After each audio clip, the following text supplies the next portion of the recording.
Today, we're going to talk about Claude Cowork.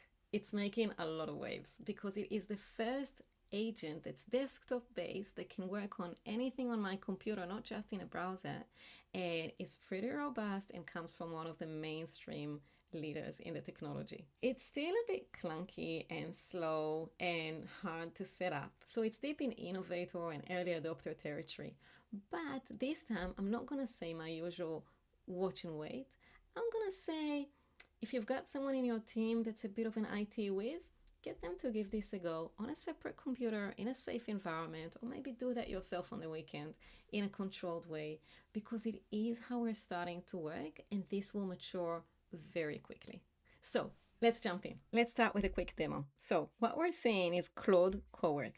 Claude on my desktop, you see that it's running as a desktop software. We're not in my browser. And we see that it has 3 tabs up the top: chat, which is the normal Claude, Cowork, and code. So we're going to be on Cowork.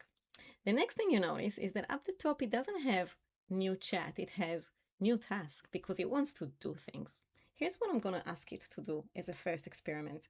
I've got a folder here with invoices that got saved from emails from suppliers, and they all have these funky weird names. So I'm gonna give Claude access to this folder. It always asks for permission. There's the option to allow or always allow, and I go allow. I want it to ask me every time, and I'm gonna say this is a folder with invoices. Look at each file and rename it year, month, date, supplier name.pdf. Let's go. All right, it's starting by looking at the files. It launched a PDF skill. So a skill is a prompt that's saved there that tells it how to deal with PDFs. And we can create a lot of skills like that just by writing prompts. It comes with a lot of ready ones and we can create new ones. It's updated the to-do list. So it's created a list here of what it's going to do. I'm going to extract the date and supplier from the PDF. I'm going to rename each file like this. And then I'm going to verify that everything's been renamed. Yeah, that's a good plan. Thank you, Claude. All right, so now it's extracted all the information and it's asking me to confirm these new names, whether I like them. It's found 2 Malaysia Airlines files with the same date. Right. All right, all 7 files have been renamed. That's it. Let's see. Look at that. All nicely renamed. That's pretty awesome. The next thing I can do is I can ask it to do something in the browser. For example, take the first invoice and add it to Xero as a bill. It's searching for connectors, so that would allow it to connect quickly to Xero, but it's not going to find one. So it's going to use the browser, and we can actually see what it's doing in Xero. It's asking for permission to touch my browser, and I'm not touching anything now. It's navigating in my browser. All right, it's found where to click, and it's starting to enter the bill. Now it can read the PDF, and it can start filling out the fields here. And now it's starting to fill out the information here. Now that's going to take some time. It can be very slow because clicking on the screen, it's taking screenshots, looking at them, analyzing, then deciding where to click, then typing in, figuring out what happens next. It's not going to be faster than me for sure. But if I let it run on 5, 10, 20, 100 invoices, yeah, it's going to take a lot longer than I would have, but I don't have to do it and I can do other things at that time if it's on a separate device, and we should talk about that. So we're going to let this one go, and I'll show you some other things in the interface. While it's doing that, let's have a look at Claude Plugins, because this is what got all the headlines in the news over the last few weeks. It has plugins like legal and finance, and it looks like they can do a lot. Have a look at this. Finance: prepare month-end accrual journal entries and reconcile GL to subledger balances and generate an income statement with variance analysis. Or if we look at the legal one, review contract against our playbook, triage an incoming NDA, prep a briefing for my next meeting. What are they? Is this it? Are they agents that can do everything? Let's look inside so that we understand what's really going on. So here's the finance plugin, and in there are commands, what we can ask it to do. Income statement, journal entry, reconciliation, and if we look at one of them, income statement, it tells it what that command should do, what it should do when we ask it to do an income statement. It says you'll need to look at the periods, and this is your workflow, gather the data, generate an income statement in this format. This is what we want to see. And then it also tells it skills. So the plugin also has skills, which tell it how to do specific tasks. So these are really just really good prompts. So close management, for example. Here's what you're going to do in month-on close checklist. Pre-close, you need to do all of these things. And then close day, you need to do all of those things. It tells it specifically how to do it. Dependency map. Tasks are organized by what must complete before the next task can begin. There we go. Here are the dependencies. Status definitions, not started, in progress, complete.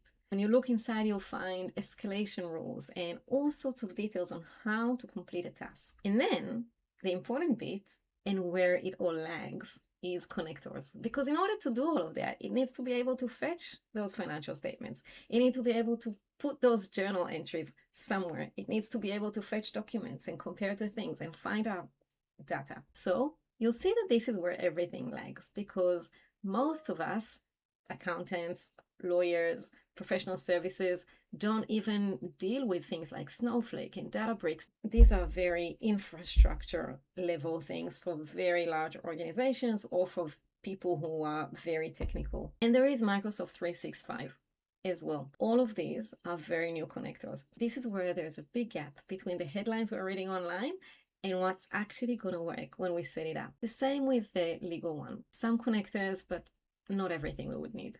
If you look at marketing, you'll see that it can do brand review and campaign planning and competitive brief, and it has different connectors like Slack, but Canva, Figma, HubSpot, Notion, and some others. So very different connectors to be able to do different tasks. The thing that's slowing everything down now is getting the right connectors for us to be able to do our work. So if you read the news and the headlines on Claude Cowork, it sounds like that's it. They're taking over. Claude Anthropic, which is a serious company out there, released the legal assistant and the finance assistant, and that's it. In reality, like we've just seen, it will take time before these things mature and before all the connectors are in place. Remember the 3 bridges we talked about for real AI agency? The first one is Playbooks, to tell it how we like things done.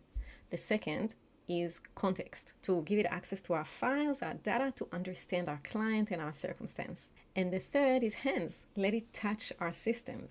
Claude Cowork makes real big progress on number 3, hands, which is the hardest one to resolve. It accesses our system in 3 ways. Because it's installed on my desktop, it has access to my file system. So reading files, writing files, renaming files like I showed you is its strength at the moment. It also has a browser plugin to Chrome, so it can interact with my browser and get things done there.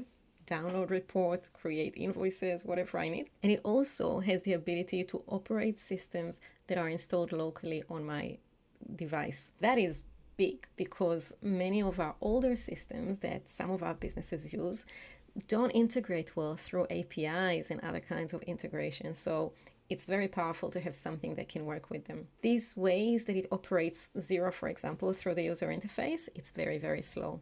I could ask it to write a little utility that will send invoices through API, and then it would run it. But most of us probably are not going to do that. So that is pretty slow.